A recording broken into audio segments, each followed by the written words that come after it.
مساء الخير. النهارده ان شاء الله هنعمل طريقه حاجه سهله جدا من اكلات ال5 دقايق. هنعمل صينيه كفته بالخضار. الوصفه دي انا خدتها من صاحبه ليا انجليزيه اسمها جينا.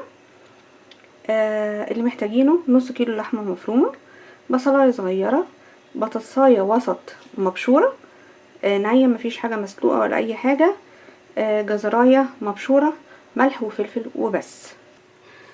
هخلط كل المقادير بتاعتي على بعض وهقلبهم كويس، وبعد كده هدهن الصينيه بتاعتي سمنه.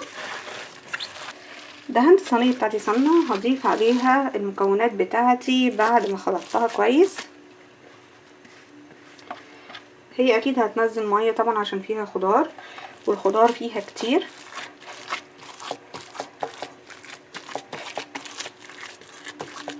هفردها كويس في الصينيه. ادي الصينيه بتاعتي خلاص بعد ما جهزتها.